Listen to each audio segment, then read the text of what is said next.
Welcome, everyone. This is the International Peace Coalition. Thank you all for joining us today. This is our 113th meeting that we've had consecutively. My name is Anastasia Battle. C'est la 113e réunion de la Coalition internationale pour la paix. Je m'appelle Anastasia Battle. Je suis là pour modérer la réunion avec Dennis Small et Dennis Speed. Nous allons discuter du génocide en cours actuellement à Gaza. Il y a eu des discussions au début de la semaine aux Nations Unies sur la solution à deux États et nous allons continuer la discussion aujourd'hui. Je rappelle à tous que nous avons créé ce forum de la coalition afin de fournir un lieu de débat ouvert à tous, quelles que soient vos convictions politiques, religieuses ou autres, pourvu que vous soyez pour la paix et que vous veuillez militer pour la paix avec nous. Si vous souhaitez intervenir comme participant pendant la période de discussion, je vous demanderai de vous introduire d'abord en donnant votre nom et votre organisation, le cas échéant. Et je vous demanderai aussi de prendre un petit moment maintenant de partager ce lien avec les cercles autour de vous, vos amis, votre famille, etc. Tous ceux qui seraient intéressés par écouter ce que nous avons à dire. Je vais commencer donc par demander à Mme Helga Zeppler-Rouge d'intervenir. C'est l'initiatrice de l'Institut Schiller et de la Coalition internationale pour la paix.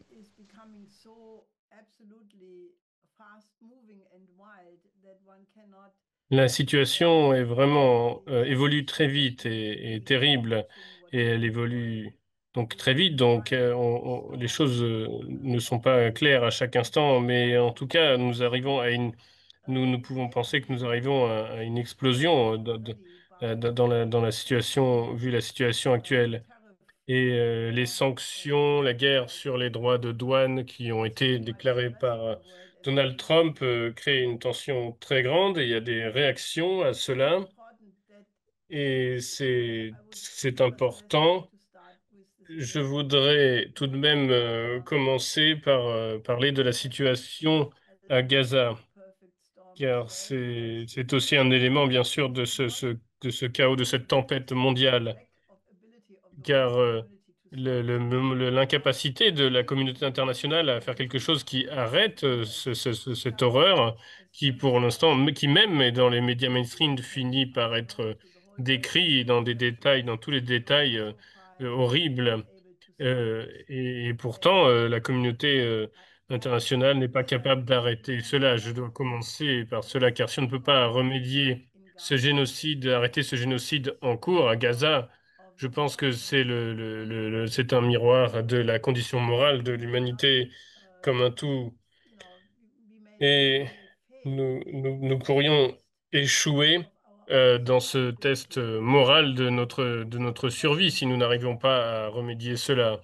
Car les gens sont en train de mourir de faim au moment même où nous parlons. Donc c'est une question de très quelque temps de savoir si que tout le monde va finir par être mort en fait, ou alors déplacé de Gaza.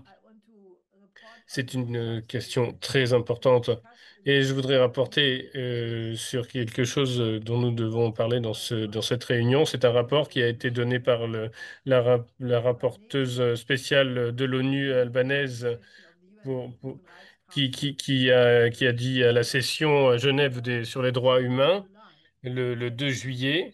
Elle a introduit un rapport de 24 pages nommant les entreprises qui sont complices car elles profitent du génocide actuel à Gaza. c'est assez fort. Elle amène dans beaucoup de détails sur comment il y a 60 acteurs d'entreprise avec des gens qu'elle nomme, des entreprises de l'armement, des banques, des institutions académiques et d'autres qui profitent toutes d'une façon ou d'une autre de la situation en cours, que cela peut être qu'ils amènent des machines, qu'ils aident, qu'ils organisent des systèmes d'intelligence artificielle qui aident dans les attaques automatiques, dans la prise de décision, dans les tueries de Palestiniens qui essayent d'aller pour aller chercher de la nourriture. Et bien sûr, il ne faut pas nier cela. Et ce rapport devrait avoir une attention internationale. Et ça arrivait à tel point que Marco Rubio, immédiatement, quand il a trouvé ce rapport, immédiatement, il a mis des sanctions sur Francesca Albanese. Donc, c'est incroyable.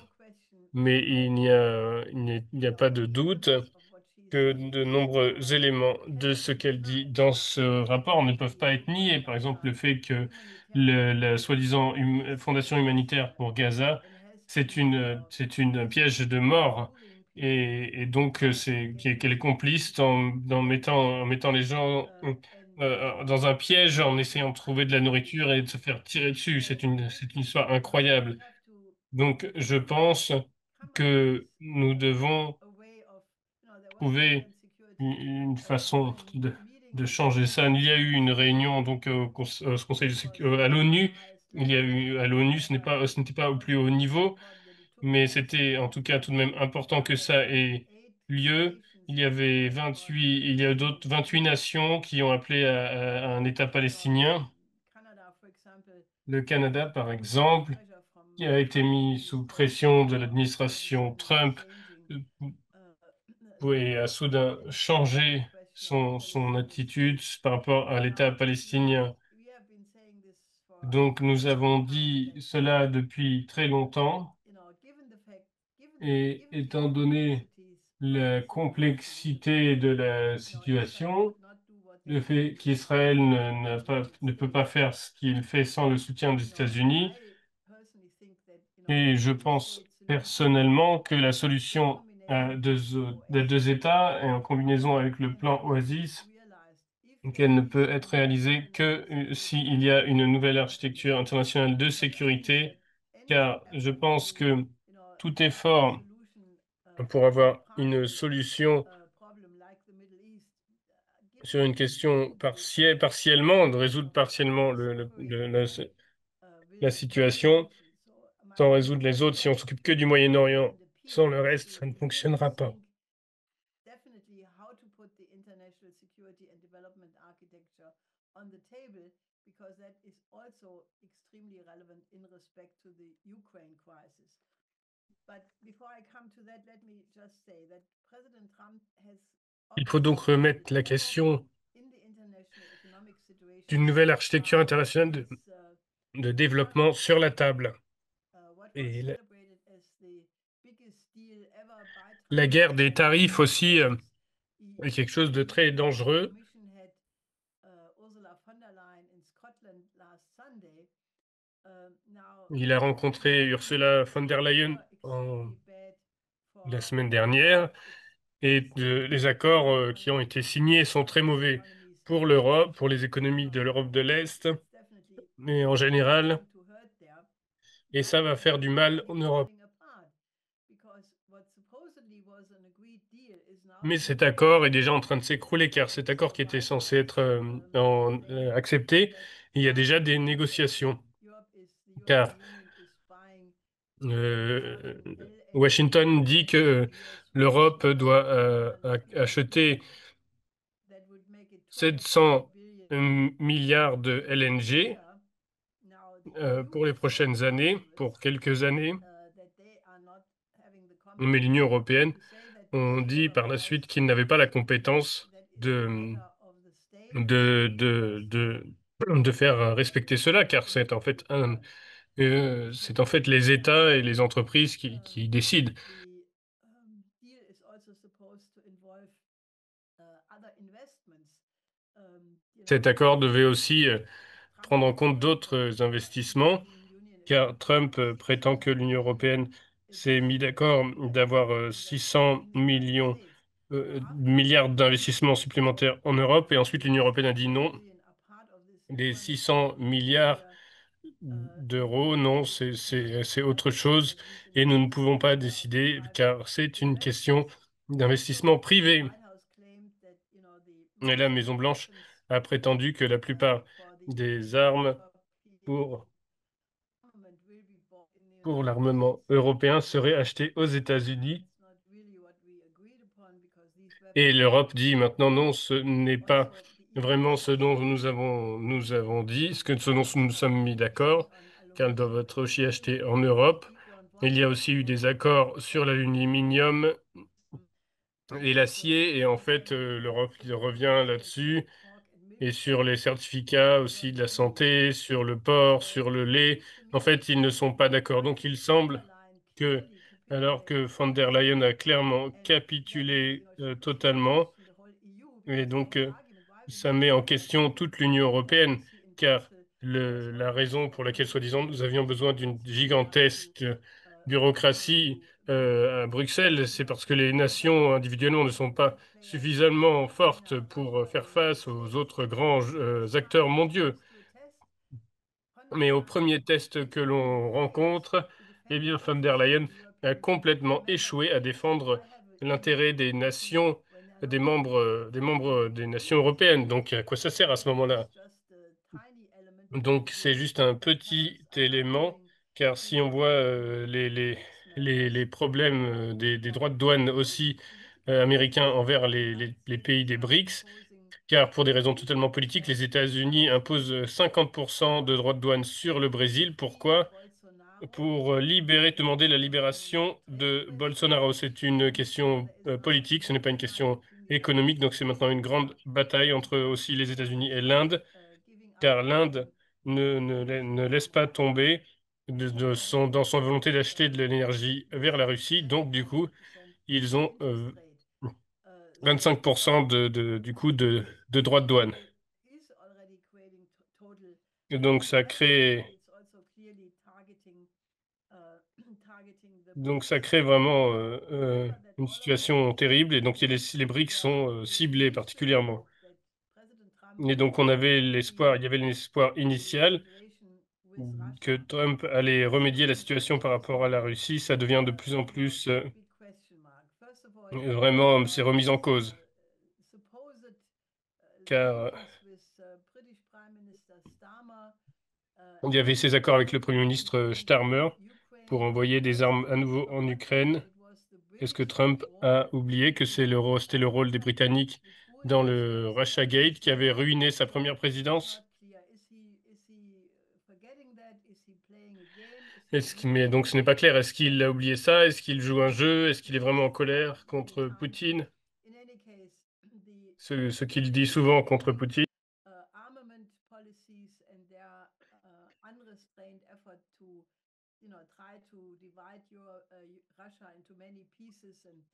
Donc voilà, il y a la guerre contre la Russie qui continue, la volonté c'est de couper la Russie en plusieurs morceaux. Et Lavrov a écrit un article qui a été publié dans Russia Gazeta pour le 15e anniversaire de, des accords sur de l'OFCE peut-être. Et, et, euh, et il a dit l'Europe devient le quatrième Reich à cause de leurs actions sans limite d'armement, de militarisation. Si la Russie, qui a combattu ce qu'ils appellent la Grande Guerre patriotique, dans la Seconde Guerre mondiale contre les nazis, si ils disent maintenant que l'Allemagne et l'Union européenne sont dans cette tradition, je pense que c'est très inquiétant et tout le monde en Europe devrait avoir des nuits difficiles, car si cette politique n'est pas changée, nous allons nous rapprocher très fortement de la guerre. Nous sommes très proches de la guerre.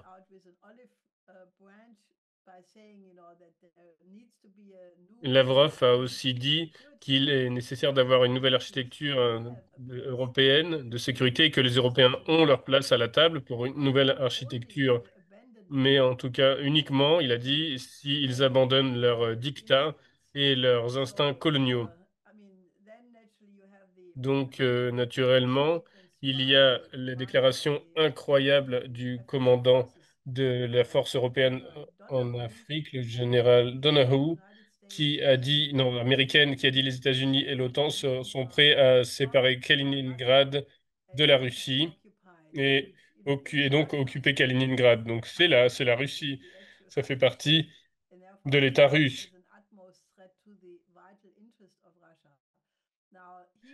Donc cette déclaration est une menace directe, une menace claire contre l'existence, contre la Russie. Personne, ni Trump, ni personne ne l'a repris. Donc la question c'est est-ce que Trump soutient ça? Ça serait dévastateur, car c'est c'est vraiment, on est vraiment très proche à ce moment-là d'un conflit militaire ouvert.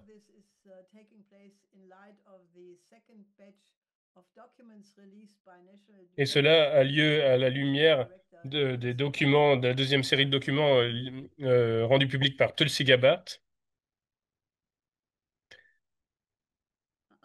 Donc, donc, il y a un problème technique avec la vidéo d'Elga. Ah, ça reprend.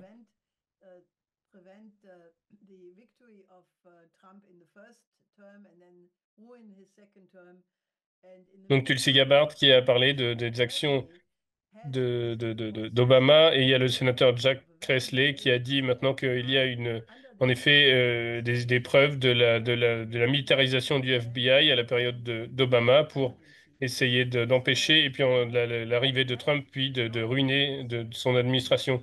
Et donc cela, normalement, ça devrait être un scandale à la une des médias, mais cela a été pourtant ils l'ont rendu au silence et il cite uniquement Obama qui dit que c'est ridicule. Donc c'est seulement certains des éléments qui vous montrent que l'ordre mondial, la situation mondiale est complètement détraquée et va très très rapidement vers ce que je peux voir comme étant si on ne résout pas la situation vers un nouvel ordre économique, eh bien on va vers la tempête finale. Donc nous devons vraiment augmenter nos efforts pour aller vers des solutions. La seule solution, selon moi, c'est une nouvelle architecture de sécurité et de développement. Voilà, ce sont mes remarques initiales. Très bien, merci Elga de nous donner la situation dans laquelle nous sommes au niveau international, de nous donner ça en ouverture de cette rencontre. Alors, je voudrais dire, hein, Ellie, je veux te prévenir qu'il y a quelques problèmes techniques au niveau du réseau de ton côté. On a pu comprendre quand même, mais il y a quelques petits problèmes. Et nous allons maintenant passer aux intervenants suivants. L'ordre du jour est dans le chat. Il va y avoir quelques petits changements à cause de petits problèmes techniques qui ont lieu actuellement. Je veux rappeler aussi que nous voulons faire en sorte que chacun garde ses remarques 10 minutes, 10 minutes maximum dans les premiers intervenants pour que tout le monde puisse parler. C'est Mossi Raz qui va parler. Il est un participant régulier de la Coalition internationale pour la paix.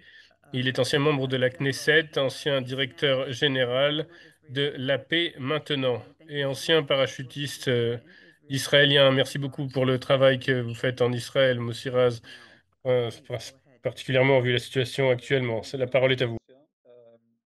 Merci beaucoup, Anastasia. La situation est de plus en plus difficile parce que la guerre est unilatérale. Enfin, la guerre devient de plus en plus unilatérale. La guerre est terrible. Il y a des massacres terribles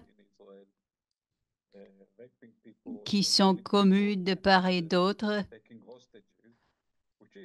La Hamas a pris des otages, qui est un crime de guerre. Et il y a encore 50 otages qui sont probablement affamés. Et de notre côté, nous avons parlé beaucoup du fait que plus de 60 000 personnes en Palestine ont été tuées. La faim, je pense, ne s'applique pas à la majorité des gens à Gaza, mais il y en a, bien sûr, à Gaza, des personnes qui meurent de faim. Et lorsque 10% de la population ou des infrastructures n'existent plus,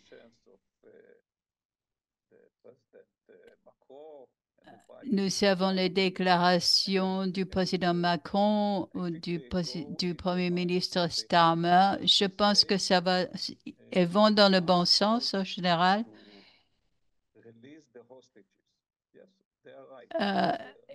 Ils réclament la libération des otages et c'est correct parce qu'ils se font sans doute torturer et la prise d'otage est un crime de guerre. Je ne dis pas que c'est chronologique ce que je dis, mais ils disent aussi qu'il faut démilitariser la Hamas.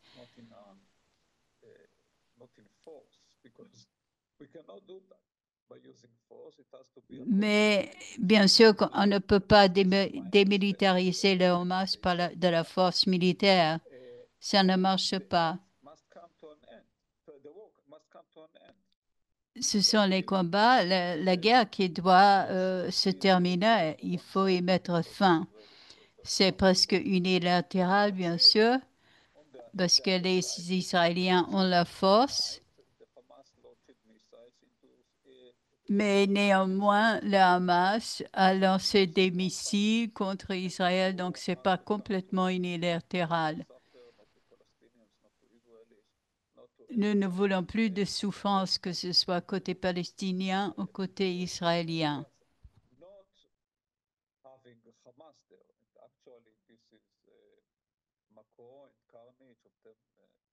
Nous avons Macron, Carney, disent que le Hamas ne peut pas gouverner à Gaza et qu'il faut reconnaître l'État de Palestine. Donc, à la fin de la journée, c'est la reconnaissance de l'État palestinien est bien, mais ça ne va pas forcément aider la population palestinienne.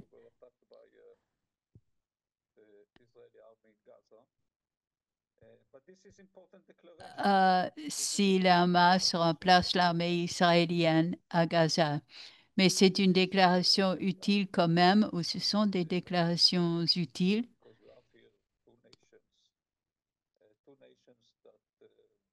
La solution à deux États avec deux nations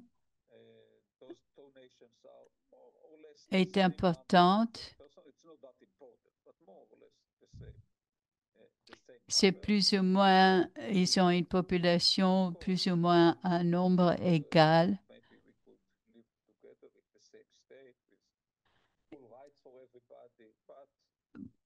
Bien sûr, une solution d'un seul État, ce serait bien, OK, envisageable, mais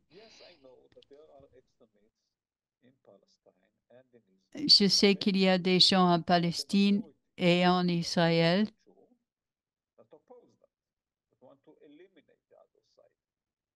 il y a des Israéliens qui veulent éliminer la population à Gaza.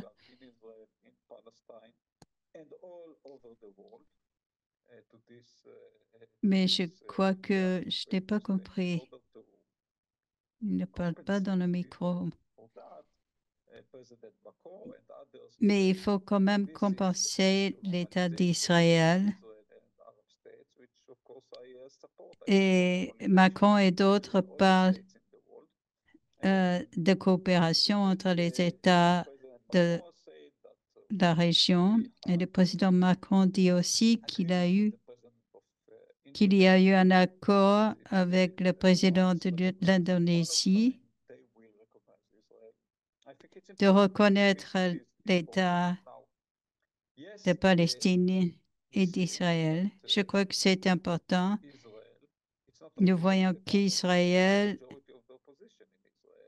même la majorité de l'opposition, est opposée à la guerre.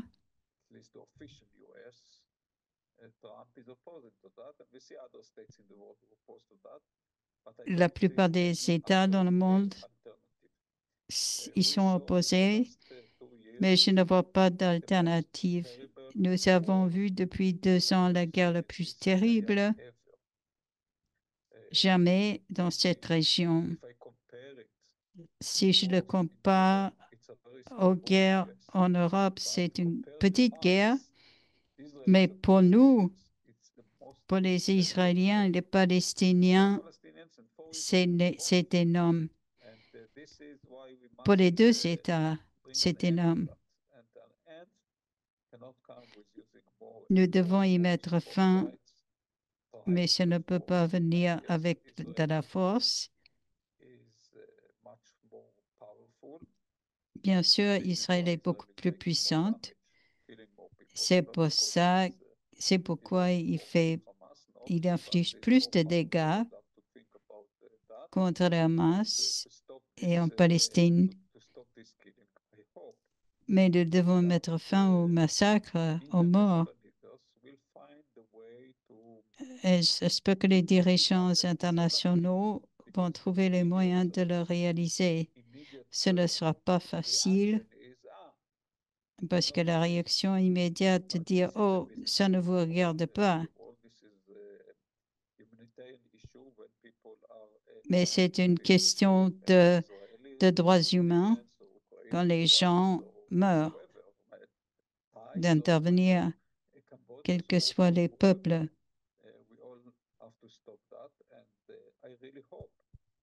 Nous devons tous faire quelque chose pour l'arrêter. Et j'espère que nous arriverons bientôt à mettre fin au carnage et à faire libérer les prisonniers, etc. Et par la suite, que la paix sera établie. Merci beaucoup.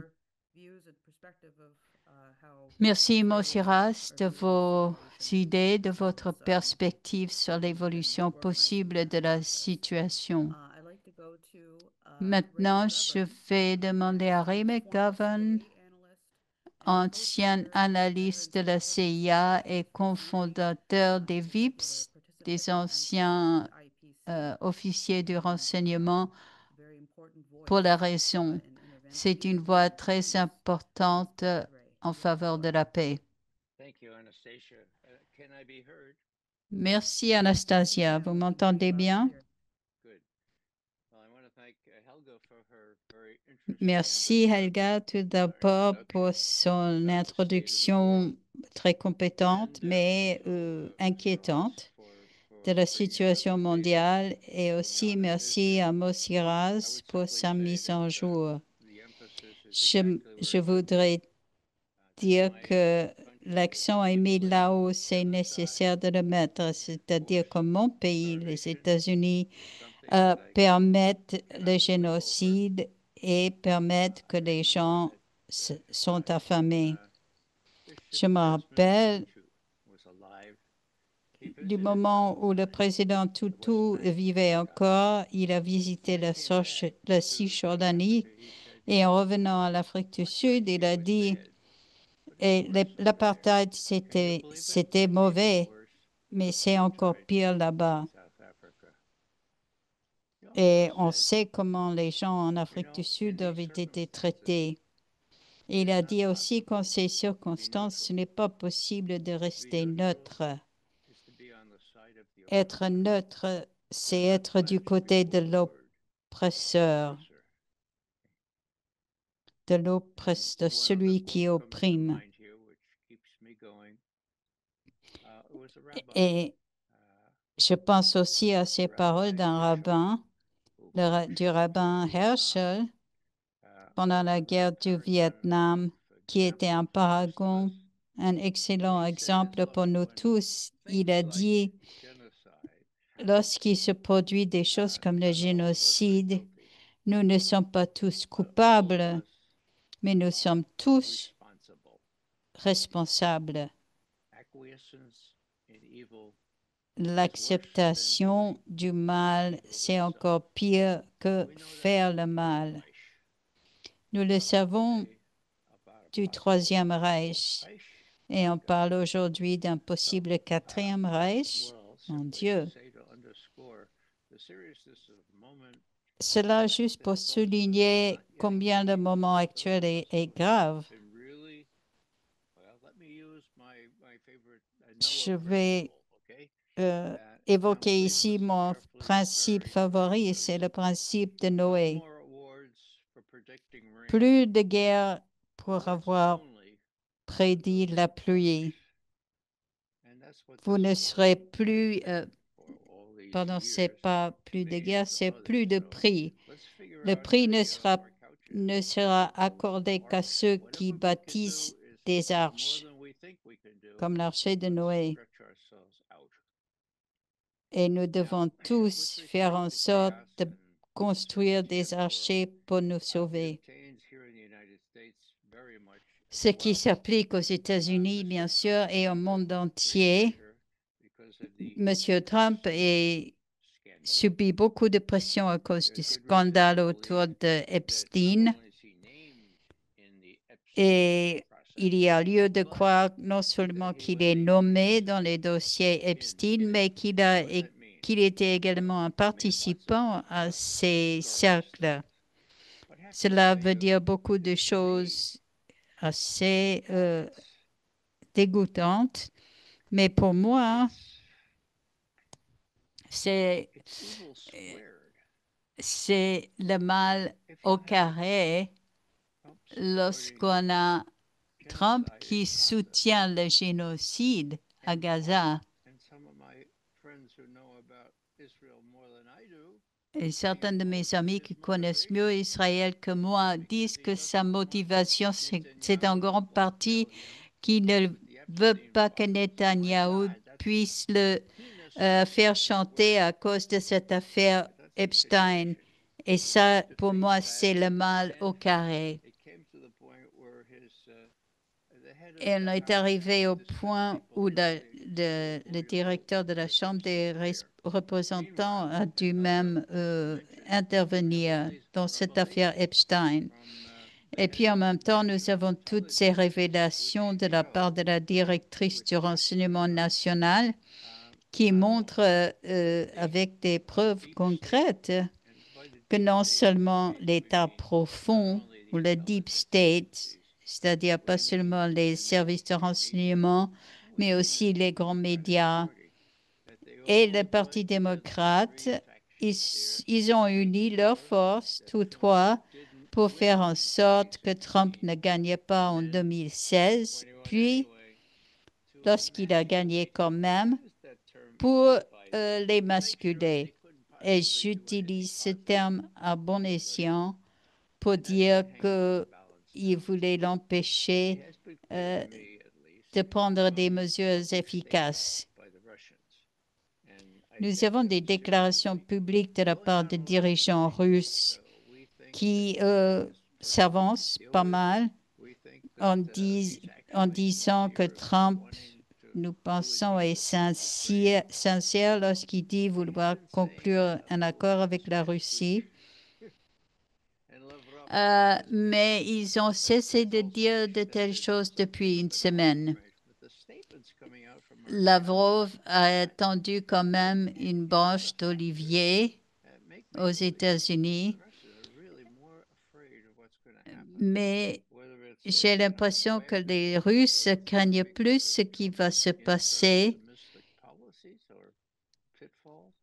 à cause de la politique intérieure du président Trump, que ce soit accidentel ou pas. Il pourrait tomber comme le dit Scott Ritter, les Russes ont même mis en garde contre le danger de guerre nucléaire dans de telles circonstances. Scott Ritter regarde de près les capacités militaires, c'est son boulot. C'était un analyste militaire. Moi, je regarde plutôt les intentions. Et les intentions me disent que si Trump avait un peu de flexibilité, il reconnaîtrait la victoire sotto voce, pas avec beaucoup de bruit, mais il reconnaîtrait la victoire russe dans ces territoires et ferait en sorte de pouvoir dire, voilà, nous avons réglé le problème en Ukraine, maintenant nous pouvons passer à autre chose. Mais je ne sais pas ce qu'il va faire. Je ne sais pas. Hier soir, j'ai écrit quelque chose sur les différentes révélations du sénateur Grassley et je vais terminer là-dessus.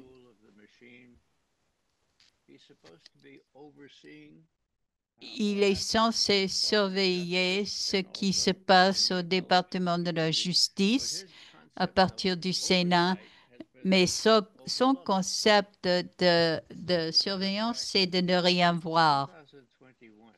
En 2021, il a fait son propre tweet et il a dit, mon Dieu, le département de Just Us, au lieu de justice, ce département qui contrôle, et il se plaignait d'un avocat du FBI qui a menti à son département et qui a falsifié des applications et ce sénateur disait, il ne sera pas puni. Mais qu'est-ce qui s'est passé hier? Ce même sénateur Grassley a dit que l'FBI et la CIA m'ont demandé de déclassifier ces documents qui peuvent faire beaucoup de mal de la part d'une personne qui devait enquêter, mais qui a produit un rapport plutôt anémique, très faible. Et je voudrais suggérer que vous regardez, si possible, ce que j'ai écrit sur Consortium News, qui parle des difficultés qu'affronte le président Trump maintenant et le problème lorsqu'on veut confronter l'establishment. Alors, les chances ne sont pas bonnes pour lui et il faut être conscient. Maintenant, j'ai parlé assez longtemps. Merci beaucoup de m'avoir invité, Anastasia et Helga. Merci à toi, Ray, de participer et de partager ta chassesse avec nous. Nous allons continuer. Nous avons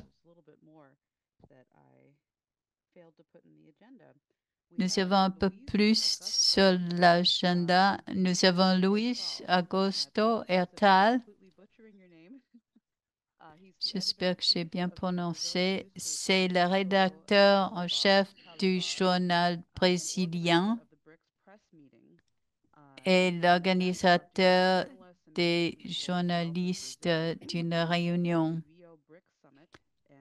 Il a travaillé sur un plan de reconstruction pour Gaza et pour la Palestine. Merci beaucoup, Luis Augusto Hertal.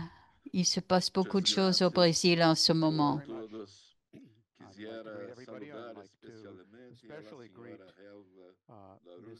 Bonjour à tous. Je voudrais spécialement remercier Helga Zepp-Larouche, vous féliciter, remercier mon ami Tim Rush que j'ai rencontré le mois dernier ici au Brésil. Et par lui, j'ai eu l'invitation à participer à cette réunion de la Coalition internationale pour la paix. Tim et moi, ensemble, avons couvert le sommet des BRICS à Rio de Janeiro et aussi l'événement que j'ai organisé à Niterói où des organisations de la presse des BRICS se sont rencontrées, différents médias d'États de différents pays des BRICS. Et donc, il y a une lettre, les lettres de Niterói que nous avons écrites, une déclaration de cette rencontre qui propose des mesures sur une banque des BRICS. Cela a été amené et présenté dans la conférence des BRICS.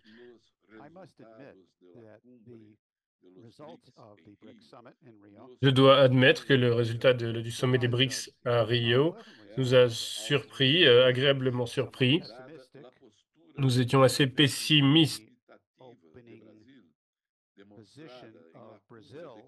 étant donné les positions du Brésil au départ, qui avaient été prises au sommet de Kazan l'année dernière, où tous les représentants du Brésil ont mis le veto à la participation du Venezuela, ce qui était une démonstration claire que le gouvernement brésilien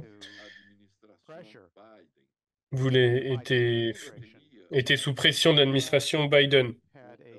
Lula a une dette envers le gouvernement Biden qui s'est opposé au coup d'État au coup d'État de Bolsonaro, qui, qui, qui a tenté d'empêcher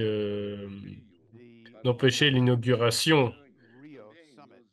Et donc au sommet de Rio,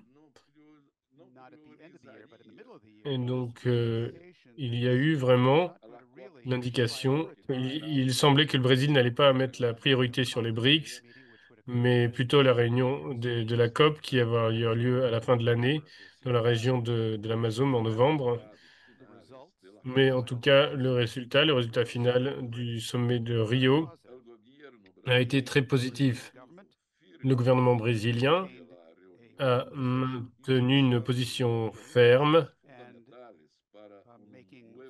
et ils ont fait des propositions importantes, fondamentales, pour aller vers un nouvel ordre économique mondial, comme le fait d'avoir des systèmes de paiement indépendants du dollar qui sont devenus une arme puissante de, pour faire face aux armes, à la guerre hybride des pays occidentaux, la guerre financière et le génocide contre le peuple palestinien a été aussi un important aspect de la réunion des BRICS.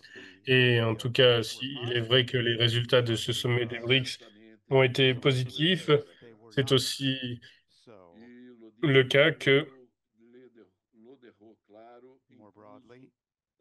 plus généralement,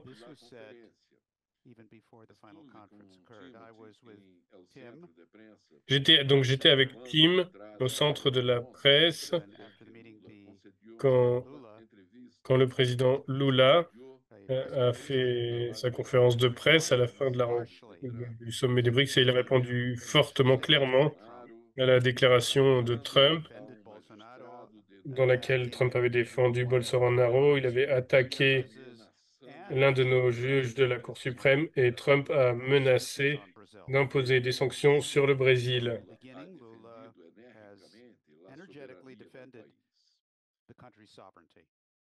Dès le début, Lula a énergétiquement défendu la souveraineté du pays. Et de cette façon, il a uni les peuples brésiliens dans les derniers jours, dans les dernières semaines, en- avec la confirmation des droits de douane de 15% d'exportation du Brésil vers les États-Unis. Il est assez évident que le Brésil est devenu une cible prioritaire de Trump dans sa guerre hybride contre tous ceux qui s'opposent aux intérêts de l'Empire britannique, de l'Empire américain. Et le Brésil se trouve dans le continent américain, où le gouvernement américain le voit comme son jardin, le continent américain, et le Brésil occupe une position stratégique et peut servir comme pont pour l'expansion des BRICS dans l'hémisphère occidental. L'année dernière, le Brésil a proposé l'entrée de l'Argentine dans les BRICS, mais Milei a sorti l'Argentine des BRICS. Et maintenant, le Brésil propose l'entrée de pays partenaires dans les BRICS. Et nous espérons qu'un jour les États-Unis rejoindront les BRICS, mais cela n'est pas accepté par Trump.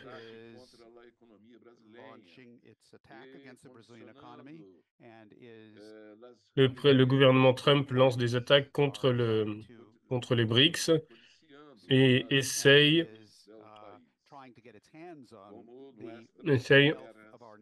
d'avoir le contrôle sur notre pays, sur les ressources de notre pays, telles que les terres rares. Nous sommes la deuxième plus grande réserve de terres rares dans le monde. Mais Trump fait face à une résistance inattendue, car il veut saisir les richesses des terres rares et des autres minéraux, des minéraux du Brésil. Et il y a un problème car la Constitution garantit que le gouvernement brésilien doit, qu'il doit contrôler les bénéfices de tout ce qui est dans le sous-sol du pays. Donc la tentative de détruire le gouvernement brésilien en s'associant avec le fascisme de Bolsonaro, là, ce que Trump accomplit en cela, c'est d'unir le peuple brésilien autour de l'idée de la souveraineté populaire. Lula, dont la popularité a été en baisse dans les sondages avant le sommet de Rio, des BRICS, a augmenté et il atteint maintenant un taux d'approbation meilleur, incluant dans la classe moyenne, dans les réseaux des entreprises, du business, qui au départ s'opposaient à son administration. Le soutien pour lui vient aussi de l'étranger. La Chine a dit très clairement qu'elle est préparée à travailler avec le Brésil dans la recherche pour des alternatives de commerce pour pouvoir faire face aux droits de douane imposés par les États-Unis sur les produits brésiliens. Les BRICS sont sans aucun doute la réponse pour le futur de notre commerce international, étant donné que la Chine est devenue le partenaire principal du Brésil. Je pense que c'est encore une autre guerre dans laquelle Trump ne s'attendait pas à trouver une quelconque résistance héroïque. Mais il a trouvé cette résistance dans le gouvernement brésilien et dans le peuple. Et merci à tous pour votre attention.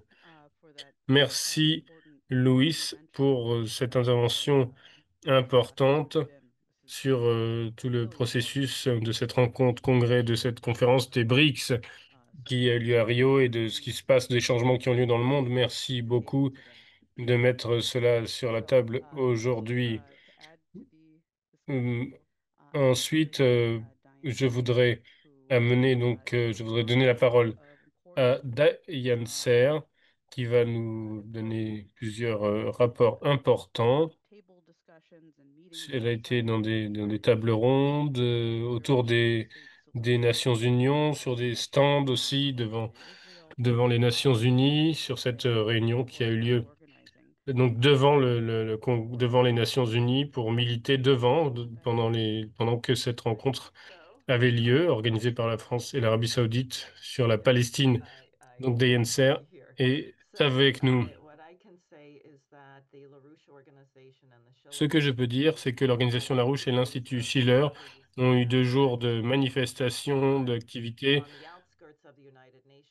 juste devant les Nations Unies Donc, c'est un endroit où il y a beaucoup de monde qui passe. Nous avons eu 40 personnes en tout sur les 2 jours qui ont été là. Et nous avons distribué le plan Oasis, notre tract. Nous avions des grandes banderoles appelées à un cessez-le-feu. Nous avions un panneau disant faisons un cessez-le-feu, bâtissons le plan Oasis. Une grande banderole de l'Institut Schiller, le développement, les grands projets de développement sont sont la vraie paix, sont la solution pour la paix. Et et et il est malheureux que actuellement les Nations Unies soient aux États-Unis actuellement, car comme José Vega l'a vu, comme à un moment donné où il faisait des distributions devant, l'ONU, là, il a donné les tracts à un délégué et quelqu'un de la sécurité a essayé de prendre le tract de la main de ce délégué. Mais la plupart des gens, beaucoup de gens étaient d'accord pour prendre des tracts. Et il y avait des gens qui étaient assez courageux pour s'arrêter, laisser leur carte, et nous avons pu rencontrer des gens qui travaillent aux Nations Unies. Et nous avons rencontré des New-Yorkais. Ce que j'ai trouvé d'intéressant, c'est que même si nous étions nous étions pas loin du consulat, euh, du consulat israélien.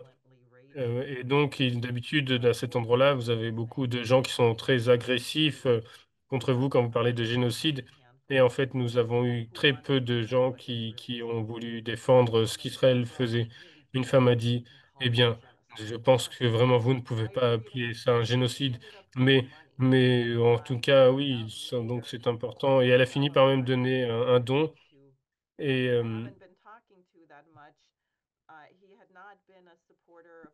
il y a quelqu'un avec qui elle est en contact, mais qui n'avait pas soutenu sa campagne. Il apprécie Chuck Schumer, il est un peu sioniste,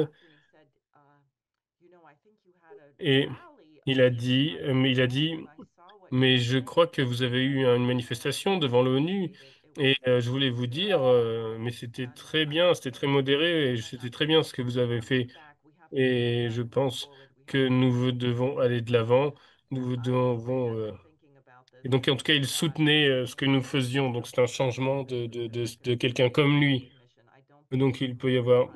Et donc, la question de la condition de la réconciliation, comme ça a eu en Afrique du Sud, on ne peut pas accepter. On ne peut pas accepter que les crimes soient impunis, mais on ne peut pas avoir de revanche. Il faut aussi la réconciliation et ça semble être possible car beaucoup de gens voient que ce n'est plus acceptable. Et donc, nous avons distribué donc notre tract.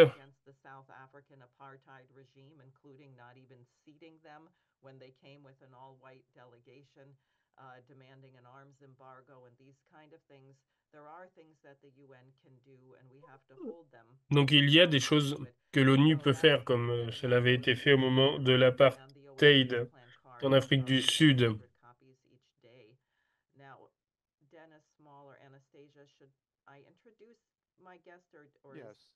Donc il y a maintenant quelqu'un qu'elle va introduire.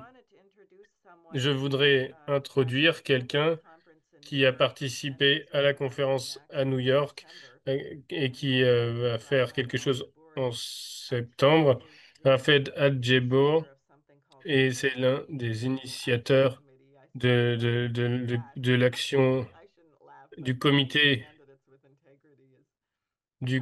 pour l'intégrité politique. Je lui souhaite bon courage. Et elle rigole, elle dit, je devrais pas rire, c'est important. Donc c'est à lui maintenant de prendre la parole. C'est à vous de parler et d'expliquer aux gens ce que vous faites. Merci beaucoup à l'Institut Schiller de me permettre d'introduire mon organisation et de parler de ce que nous faisons pour Gaza. Bonjour, bon après-midi, où que vous soyez dans le monde.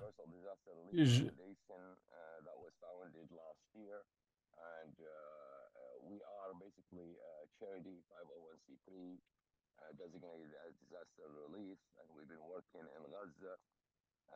Nous parlons beaucoup de ce qui se passe à Gaza, le Yémen.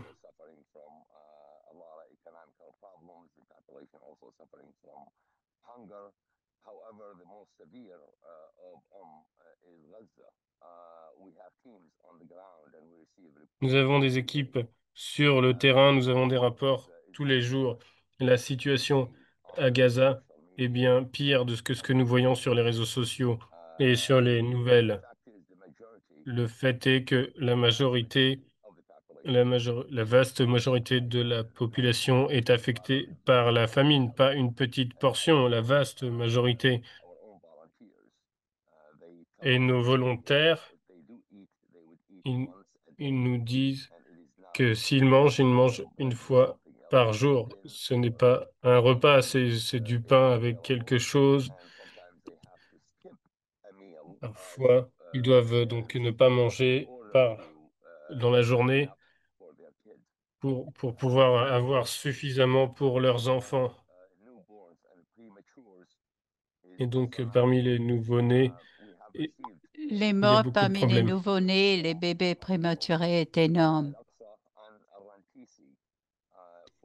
À deux endroits, nous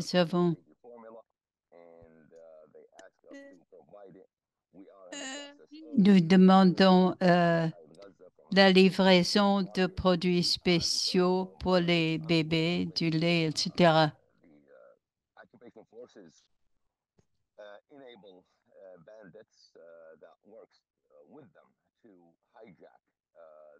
Parce qu'il y a aussi des tentatives de détourner les produits qui sont destinés aux gens qui souffrent à Gaza, qui détournent les camions, qui volent les formules pour bébés. Et ces produits sont ensuite vendus sur le marché noir.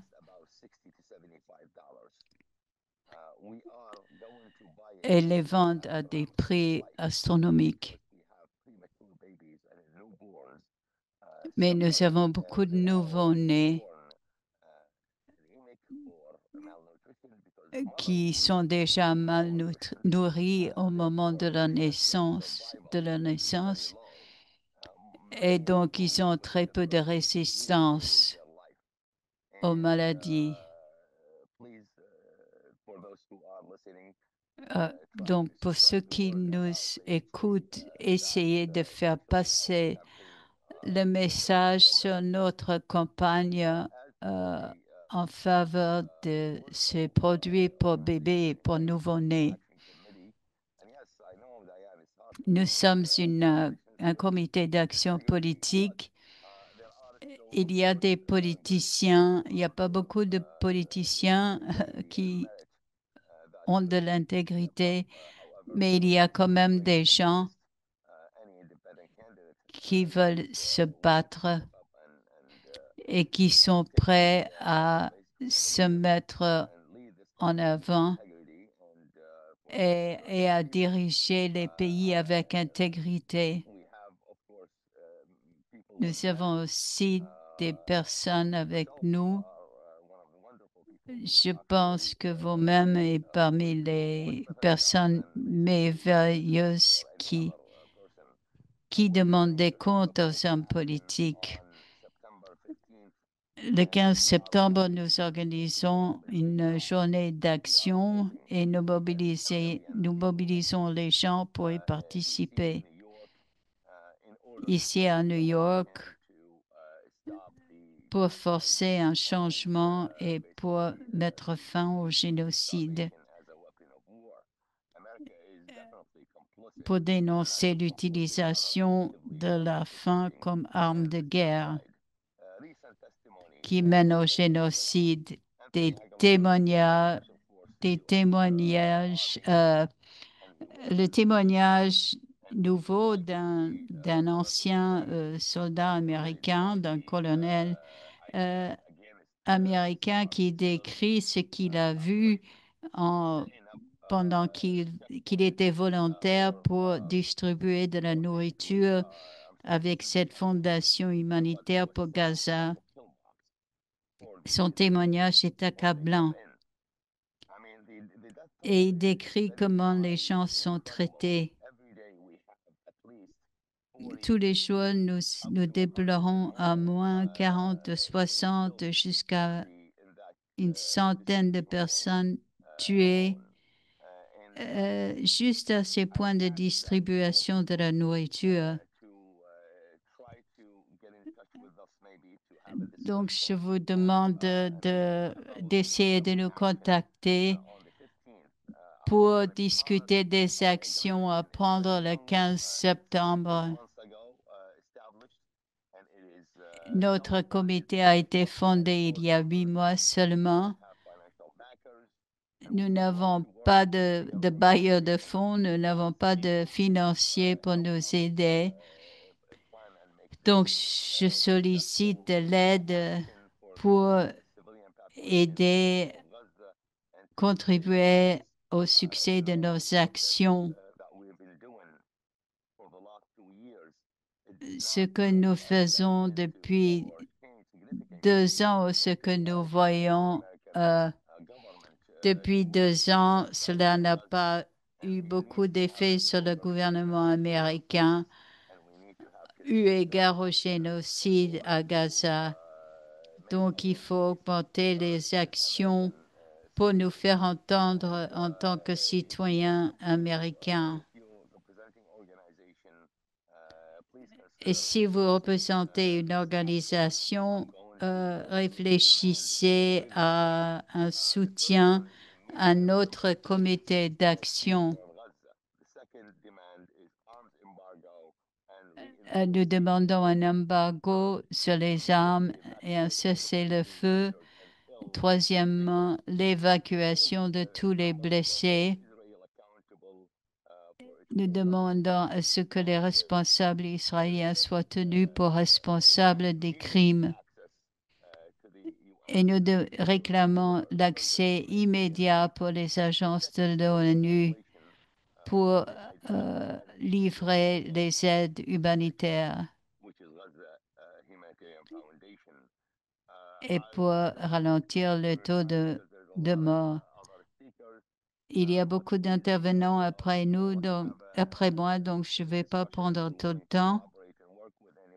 Mais je suis tout à fait ouvert à la discussion et à la coopération. Nous sommes jeunes, nous sommes nouveaux.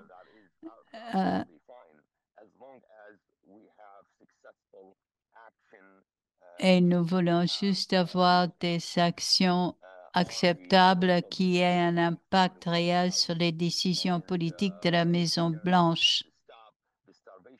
Le génocide doit s'arrêter, la souffrance doit connaître une fin. Personne ne doit mourir de faim. Et nous devons fermer l'un après l'autre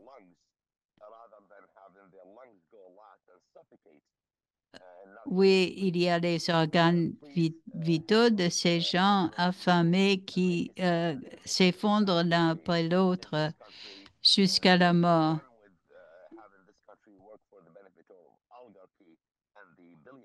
Nous ne voulons plus que ce pays, que les États-Unis travaillent pour le compte de l'oligarchie et des milliardaires. Nous devons tous nous engager pour l'avenir de notre pays. Merci beaucoup à tous.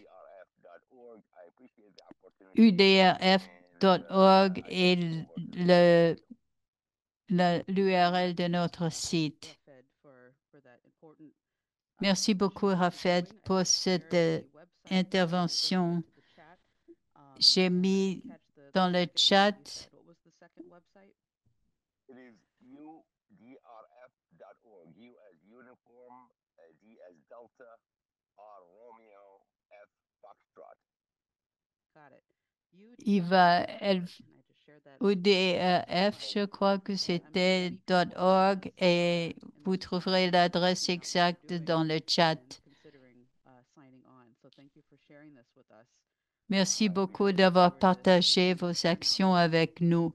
Likewise, thank you. Okay, so finally, we have one more report. Nous avons un rapport de plus I'm just coming back on a trip to China qui where revient we held d'un voyage en Chine où il y a eu une conférence de 2 jours, une conférence mondiale de jeunes pour la paix. C'est une initiative de du président chinois Xi Jinping. Je vais partager avec vous des images de la conférence. J'ai eu l'occasion de participer à la table ronde. Il y avait 3000 jeunes de par le monde qui y ont assisté, venant de tous les continents, sans Antarctique, mais vu le manque de population.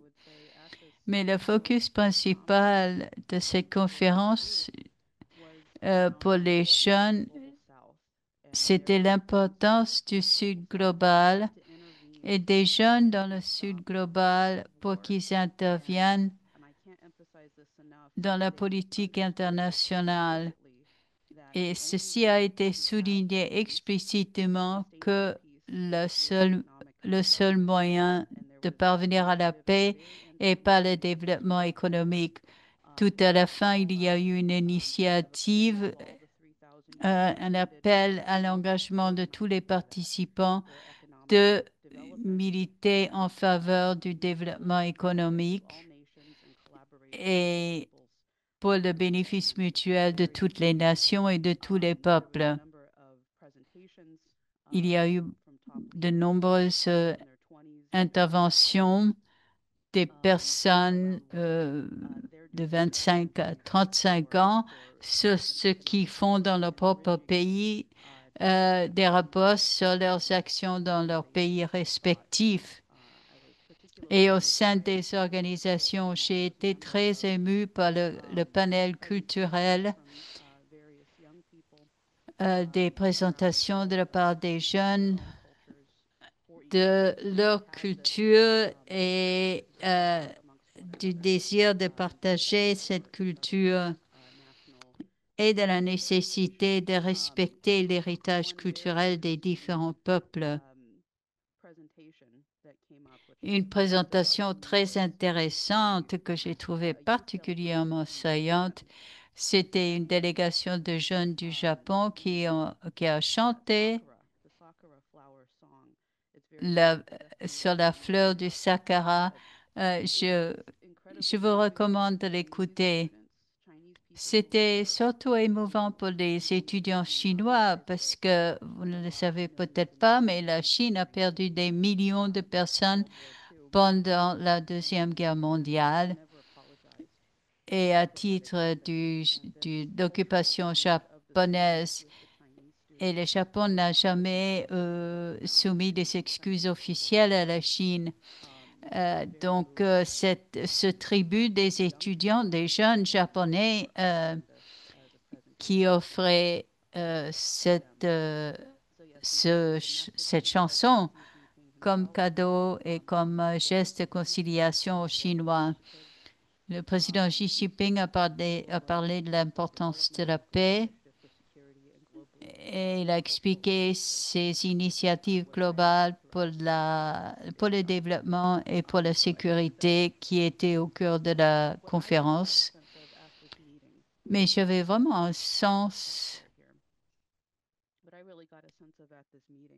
J'ai eu un sens lors de cette conférence qu'il y avait une expression de la part de jeunes et d'organisations dans le Sud global qui veulent trouver les moyens d'une manière ou d'une autre de contacter, d'avoir de bons contacts avec d'autres régions du monde, y compris à l'Ouest.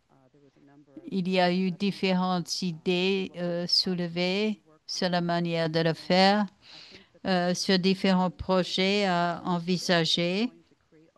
Et je pense que c'est un changement important qui va avoir beaucoup d'impact et de répercussions dans le monde. Ce n'était pas hostile. C'était des personnes de plein de nations différentes qui veulent collaborer vers cette fin de paix par le développement économique.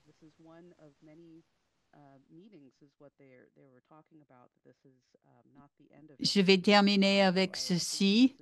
Il va y avoir d'autres conférences, d'autres réunions sur les mêmes thèmes. Ce n'était pas le seul.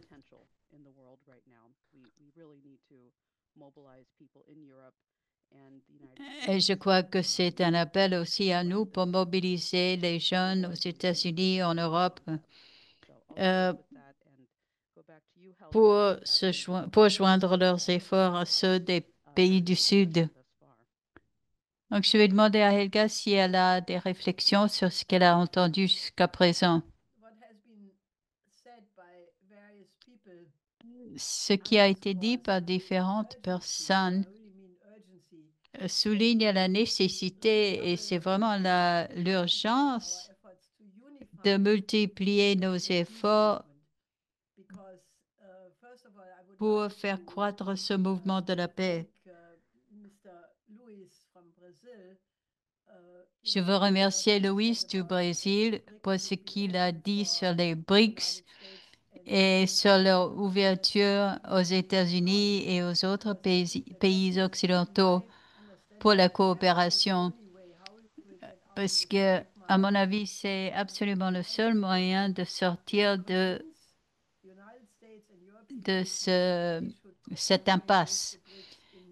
Il faut convaincre les nations occidentales à coopérer avec les BRICS, de ne pas les voir comme des ennemis, mais comme des partenaires.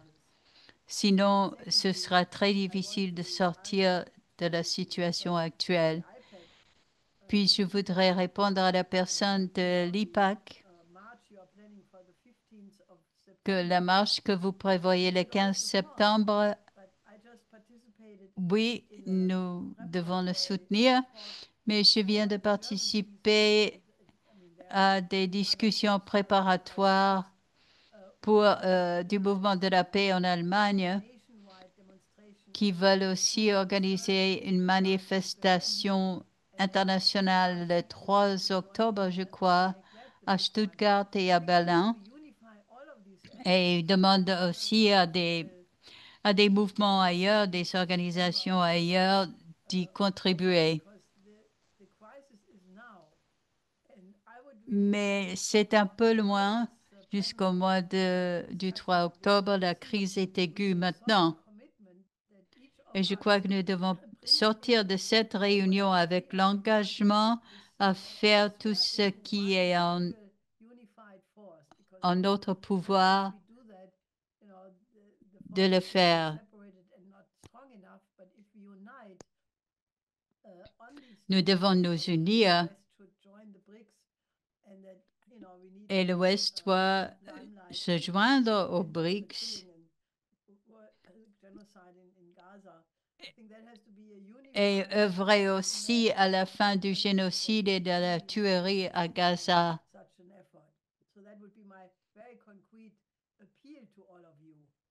Voilà mon appel à vous tous.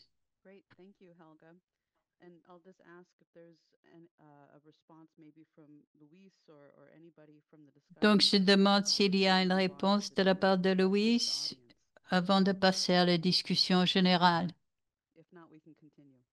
Sinon, nous allons continuer simplement. Oui, je crois que nous allons faire cela. Oh, go ahead. I see you're muted. Go ahead. Sí, sí, sí. Sí. Yo creo también que Je crois aussi que c'est el camino para que Occidente y que c'est la voie vers puedan unir y en la sentido coopération entre l'Est et l'Ouest. una nueva orden pour créer un nouvel ordre. Nosotros apresentamos também uma proposta de expertos Pour établir une nouvelle économique et une nouvelle économie, nous proposons aussi un comité d'experts, y compris dans les universités. uma sede permanente de los BRICS. Rio é uma cidade cosmopolita. D'avoir un endroit permanent Hemisfério sul, dans une ville cosmopolite continente, hemisfério dans l'hémisphère du Sud. Entonces, los BRICS que hoy no Et dans tienen l'hémisphère occidental, sede propia, no se puede parce que les usar BRICS, carta para pour los le BRICS moment, porque no n'a tienen pas la un dirección. endroit Entonces, los BRICS propre. querían una sede Il n'y a pas d'adresse pour les BRICS, par permanente exemple.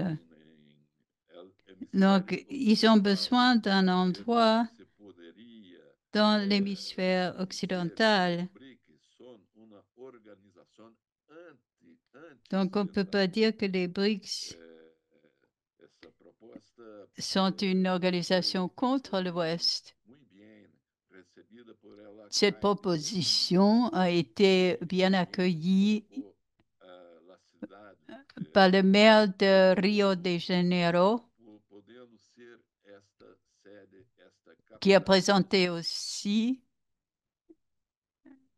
une ville où les BRICS pourraient s'installer, Entender bien.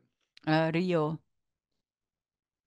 J'espère que vous m'avez bien compris. Let me just clarify one point because I did discuss this with Lisa yesterday and with Tim Rush.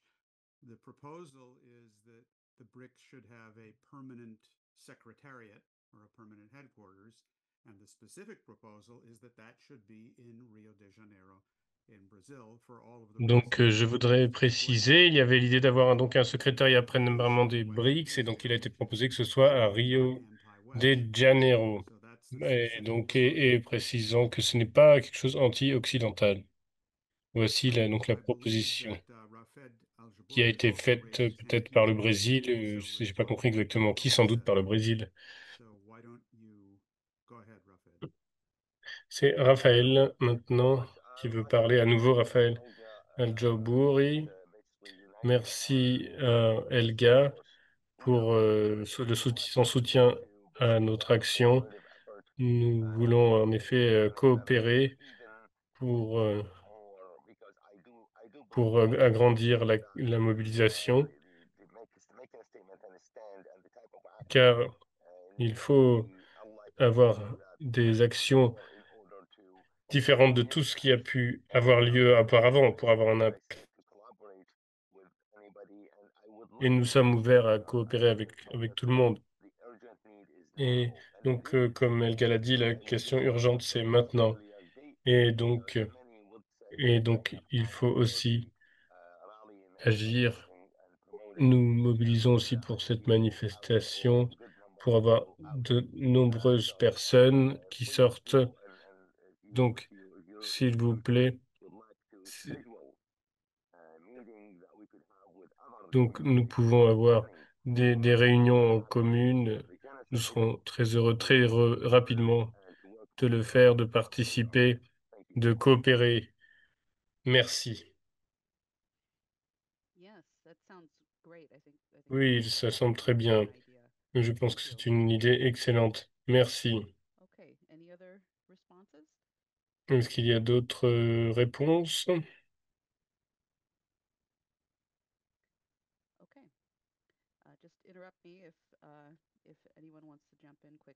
Donc, donc elle dit juste qu'elle ne voit pas bien quand les gens lèvent la main, qu'il ne faut pas hésiter à l'interrompre. Donc, les gens... Donc là, ça va être la période de discussion, de questions-réponses, qui n'est pas, qui ne sera pas rendue publique, contrairement à la première partie qui est habituellement en direct sur YouTube, ou qui ne l'est malheureusement pas aujourd'hui, mais qui sera retransmise bientôt sur la chaîne YouTube de l'Institut Schiller. Mais la partie des questions-réponses n'est pas rendue publique pour que chacun puisse s'exprimer librement. N'hésitez pas à prendre la parole.